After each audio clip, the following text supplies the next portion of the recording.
Captain Dave Spangler has been running fishing excursions in the waters of Lake Erie for decades. But he's worried about what's in the water that has caused his business to drop.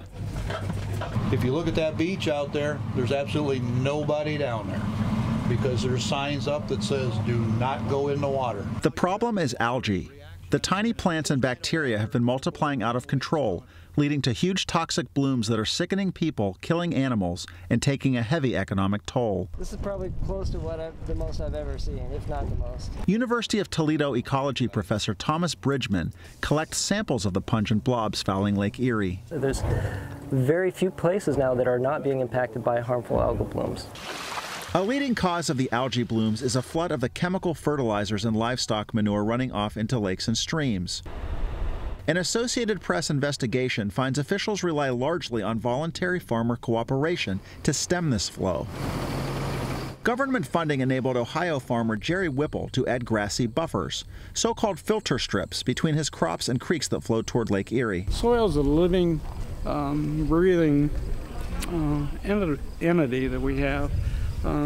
It's important to take care of it. If everybody worked hard and did their thing, I think we can get the lake cleaned up, cleared up. Officials say the practices are working, but acknowledge that only a small minority of farmers participate. Critics say regulation and more funding are needed. We really need to incentivize and light a fire under a quicker adoption of practices, and that can really only come from accountability, and that can only come from regulations and policies that mandate that farmers embrace these practices. Since Congress first enacted legislation to deal with harmful algae nearly 20 years ago, the government has thrown vast sums of money at the problem, including close to $2 billion since 2009 on a program to help farmers improve irrigation and plant off-season cover crops that prevent erosion, yet it has only gotten worse.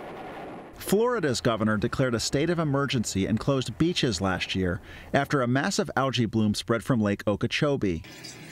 Hundreds of thousands of Ohio and Michigan residents had to drink bottled water for 2 days in 2014 after algae toxins contaminated the municipal water supply. It's just a gradually deteriorating condition.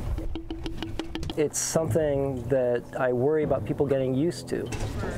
It's a painful reality for Spangler as algae chokes his beloved Lake Erie and his livelihood. Mike Householder, Associated Press, Oregon, Ohio.